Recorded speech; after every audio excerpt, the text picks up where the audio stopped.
Assalamualaikum semuanya. Selamat datang di channel Hari-Hari Berlalu, channel yang menyajikan berbagai kisah unik dan menarik untuk dibahas.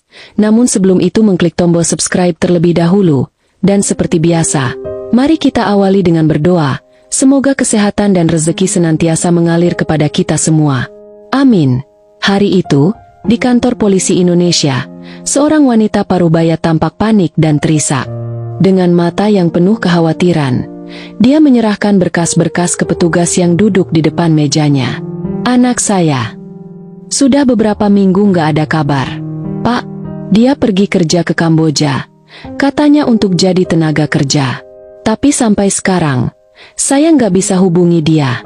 Saya takut terjadi apa-apa," ucapnya. Suaranya pecah. Polisi itu memandang berkas yang ada di tangannya, lalu menatap wanita itu dengan serius. "Kami akan segera menyelidiki kasus ini. Anda bisa tenang. Kami akan bantu." Wanita itu terlihat sedikit lebih tenang, meskipun ketegangan di wajahnya tak bisa disembunyikan.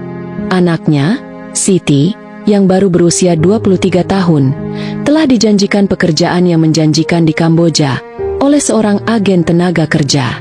Namun setelah berangkat, semua komunikasi dengan Siti terputus. Ibu Siti merasa ada yang salah. Di sebuah ruang penyelidikan yang tersembunyi, Detektif Agus dan timnya merancang strategi untuk menyelidiki jaringan TKW ilegal. Dalam beberapa minggu terakhir, laporan serupa terus masuk. Banyak keluarga yang melaporkan kehilangan kontak dengan anak perempuan mereka setelah dikirim ke luar negeri, terutama ke Kamboja. Agus memutuskan untuk melakukan penyamaran. Agus berpura-pura menjadi salah satu calon korban yang hendak diberangkatkan ke Kamboja. Tanpa sepengetahuan penyalur tersebut, Agus berhasil mendapatkan informasi mengenai cara mereka memanipulasi korban dengan janji pekerjaan bergaji tinggi, tetapi sesampainya di Kamboja mereka akan dipaksa bekerja sebagai pelayan seks dan bahkan diperdagangkan organ tubuhnya. Dalam beberapa hari, Agus berhasil mengidentifikasi lokasi persembunyian salah satu penyalur ilegal tersebut, seorang pria bernama Dedi, yang terlibat dalam jaringan internasional. Setelah berhasil menangkap Dedi, polisi Indonesia mulai menggali lebih dalam, dan mengungkapkan jaringan perdagangan manusia dan organ tubuh yang jauh lebih besar. Tindakannya melibatkan banyak negara, dan ini memerlukan kerjasama internasional. Interpol pun dilibatkan. Detektif Agus dan timnya bekerja sama dengan agen-agen Interpol yang ahli dalam kasus perdagangan manusia.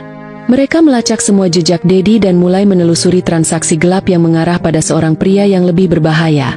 Bos besar dari jaringan perdagangan TKW ilegal dan organ tubuh, seorang warga negara Kamboja bernama Cheng. Cheng dikenal sangat kejam. Tidak hanya memanfaatkan wanita-wanita Indonesia untuk dijual sebagai budak seks, tetapi juga menjalankan bisnis gelap yang melibatkan pengambilan organ tubuh mereka, terutama ginjal. Para korban dipaksa bekerja tanpa bayaran di Kamboja, dan jika mereka sudah tidak berguna, ginjal mereka diambil untuk dijual kepada pihak-pihak yang membutuhkan. Akhirnya, setelah bertahun-tahun bersembunyi, Cheng berhasil dilacak. Dalam sebuah operasi gabungan antara polisi Indonesia dan Interpol, mereka meluncurkan serangan ke sebuah rumah mewah yang terletak di kawasan terpencil di Kamboja. Cheng yang sudah dipastikan keberadaannya, tampak panik saat aparat kepolisian menyerbu tempat tersebut.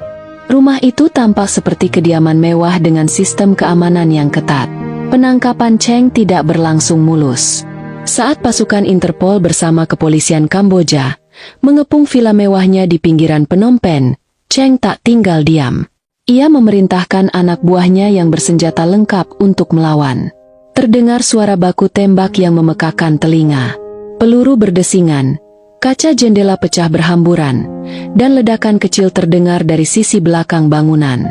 Selama hampir 30 menit, kontak senjata berlangsung sengit. Namun pasukan gabungan berhasil melumpuhkan anak buah Cheng. Cheng yang mencoba melarikan diri melalui lorong rahasia, akhirnya tertangkap di bagian belakang villa oleh satuan elit Interpol.